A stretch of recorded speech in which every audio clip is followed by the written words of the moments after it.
Assalamualaikum Ibu, apa kabar hari ini? Seperti janji kita kemarin, hari ini saya akan melakukan wawancara kepada Ibu terkait dilema etika atau bujukan moral, Bu.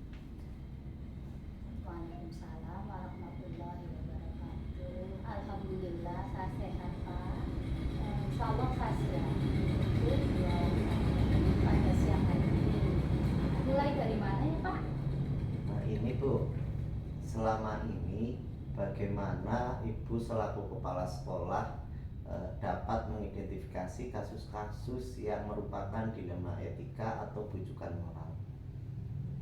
Iya, saya pernah mengalami kasus saat pengambilan keputusan, yaitu membuat nilai anak yang melebihi KKM saat pengisian raport agar menghindari tidak naik kelas. Ini terutama untuk anak yang nilainya itu justru kurang dari KKM. Iya. Berdasarkan kasus tersebut, maka memang muncul dilema etika karena harus memutuskan di antara pilihan yang sama-sama memiliki alasan yang masuk akal, sehingga untuk mengidentifikasi antara dilema etika dan bujukan moral dapat dilihat dari alasan pembuatan keputusan. Jika ada alasan yang masuk akal dan dibenarkan, maka masuk ke dalam dilema etika. Sedangkan jika alasannya tidak sesuai, maka masuk ke dalam bujukan moral. Oh iya. Berarti selama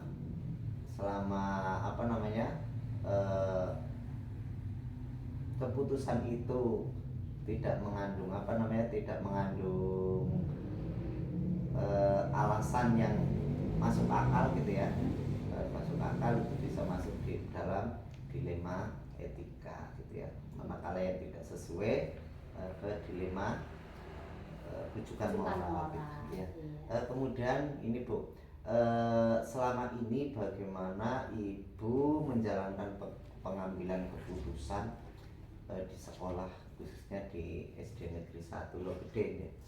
Terutama untuk kasus-kasus di mana ada dua kepentingan yang sama-sama benar atau sama-sama mengandung nilai kebajikan. Itu bagaimana Bu? Iya, ya memang itu seringkali terjadi di lapangan kasus seperti itu Pak Sarif. Selama ini dalam mengambil keputusan, saya selalu dan tidak pernah meninggalkan rekan-rekan guru Pak Sarif. Iya. Guru, karyawan, terus kami musyawarahkan bersama-sama. Kemudian setelah itu rapat sekolah, kalau perlu diperlukan rapat lebih dari sekali ya kami lakukan. Begitu Pak. Intinya soal hal apapun selalu dibahas bersama-sama gitu ya. Terus kemudian Bu, langkah-langkah atau prosedur seperti apa yang bisa Ibu lakukan selama ini? Oh iya, memang langkah yang saya ambil itu seperti biasanya ya Pak ya, yaitu menentukan penyebab permasalahan, karena ini penting sekali biar nanti tidak salah mengambil keputusan ya. Terus yang kedua, menentukan siapa yang terlibat. Berikutnya, menanyakan kepada orang-orang terdekatnya yang punya masalah itu. Berikutnya, tidak ketinggalan, kami tidak pernah meninggalkan diskusi Pak Sari. Diskusi dengan warga sekolah. Terus kemudian setelah itu membuat beberapa solusi keputusan. Solusinya banyak lah begitu. Terus menimbang lagi dari berbagai sudut pandang sebelum memutuskan atau mengambil solusi. Jadi Gitu Pak Sarip. iya, jadi harus dipilah, dipilih, ditimbang ya, Iya. supaya tidak merugikan salah satu pihak Betul gitu ya. sekali. Iya, kemudian hal apa saja yang selama ini Ibu anggap efektif dalam pengambilan keputusan pada kasus dilema etika? Oh iya, baik. Terkait pertanyaan Pak Sarip yang ini, itu ya saya melakukan langkah-langkah diantaranya menelaah siapa-siapa yang terlibat. Ya. Kemudian sifatnya urgen apa tidak, artinya mendesak dan tidaknya kami pertimbangkan juga. Berikutnya, terus kasus dilema etika tersebut, artinya kasus dilema etika tersebut urgen tidak, itu ya tadi ya. Baru mengambil alternatif solusi untuk menanganinya gitu ya. Iya, gitu. bagus. Baik Bu. Kemudian Bu, hal-hal apa saja yang selama ini merupakan tantangan dalam pengambilan keputusan pada kasus-kasus di dilema etika? Ya baik ya Pak Sarip, yang memang ini hal yang tantangan kita ya selaku pendidik itu luar biasa, tantangannya memang banyak, tapi insya Allah kalau kita sungguh-sungguh tantangan bisa kita selesaikan, kita taklukkan gitu ya. Baik, langsung ke pertanyaan Pak Sarip tadi. Masalah tersebut jika mempunyai nilai yang sama penting, tetapi harus ada yang didahulukan juga. Yang penting gitu ya. Iya betul, yang urgen banget itu yang didahulukan. Juga adanya orang-orang atasan langsung yang terlibat, serta adanya peraturan-peraturan yang harus dipenuhi. Tak kalah penting ini Pak Sarip adalah nilai perasaan orang lain yang harus dijaga dan diutamakan biar tetap kondusif suasana kerja.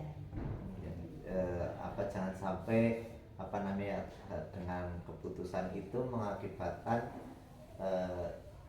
hubungan kita dalam sekolahan itu jadi ini gitu ya, kurang baik. Padahal kenyamanan kan di nomor 1. Iya betul. Ini Bu, kemudian apakah dari Ibu memiliki sebuah sebuah tatkala ya, memiliki sesuatu gitu yang manakala jadwal tertentu dalam sebuah penyelesaian kasus itu ya, jadi ada jadwal tertentu ya dalam penyelesaian kasus dilema etika. Kemudian apakah Ibu langsung menyelesaikan di tempat atau memiliki sebuah jadwal untuk menyelesaikannya atau bentuk atau prosedur seperti apa yang Ibu jalankan gitu Bu? Oh iya, baik Pak Sarip, itu kami memang tidak ada jadwal khusus dalam penyelesaian kasus dilema etika, karena langsung diselesaikan dengan melakukan koordinasi dengan seluruh guru gitu. Jadi tidak mempunyai jadwal spesifik kapan harus memutuskan dan lain sebagainya gitu ya. Jadi manakala itu dipandang perlu urgen, langsung dikoordinasikan bareng-bareng gitu ya, jadi musyawarahkan. Iya, terima kasih Bu. Kemudian ini Bu, adakah seseorang atau faktor-faktor apa saja yang selama ini mempermudah atau membantu Ibu dalam pengambilan keputusan ya, dalam kasus-kasus dilema etika atau rujukan moral? Ya, istilahnya karena kita di lembaga pendidikan ya Pak Sarip ya, yang biasa membantu, mempermudah dalam pengambilan keputusan adalah ya rekan-rekan guru. Itu sudah pasti. Karena di sebuah sekolah, apalagi di sekolah SD ya, yang gurunya kurang tidak begitu banyak seperti SMP dan lain sebagainya. Iya, gitu. betul. Kita ya apa-apa ya dengan Ya, guru dengan atau guru, tenaga betul. pendidikan yang ada gitu ya. Betul Biar. sekali. Iya, gitu. Jadi apa namanya chemistry di antara kita karena tidak begitu banyak dan ruangnya biasa bareng, jadi seperti akrab gitu. Seperti keluarga Keluarga sendiri, Pak. betul. Iya. Iya. Ini selanjutnya Bu, Iya. dari semua hal yang Ibu telah sampaikan tadi, pembelajaran apa yang dapat kita petik dari pengalaman Ibu dalam pengambilan keputusan dilema etika ini? Ya baik Pak Sarif, pembelajaran yang bisa diambil adalah tidak semua yang kita anggap benar itu benar, Iya. karena harus dilihat dari berbagai sisi. Iya. Sebelum mengambil keputusan harus banyak menganalisa kasus. Iya, tidak boleh serampangan, sembrono. Iya. Kemudian sebelum mengambil keputusan itu tadi saya sampaikan harus menganalisa kasus ya Pak Sari. Iya, banyak pertimbangan-pertimbangan. Dan setiap keputusan pasti tidak mungkin membuat puas untuk semuanya. Iya, semua.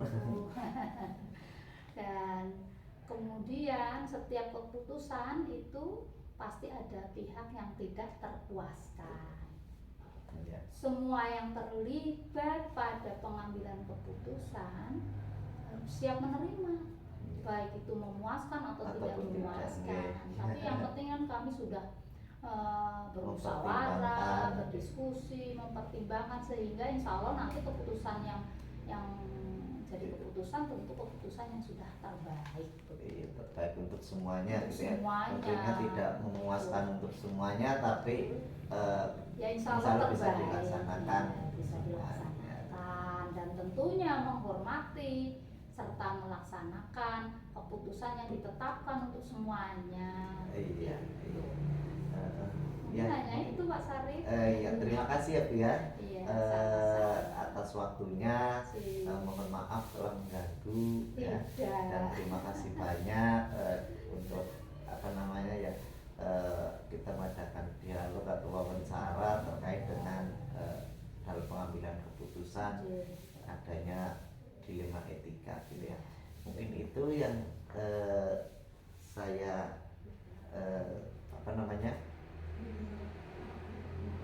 yang Ya, dapat saya dapat saya sampaikan ada kurang lebihnya, mohon Iya. maaf gitu ya Bu ya. Sama-sama Pak Sari, barangkali Iya. jawaban saya itu masih banyak kekurangan, mohon maaf.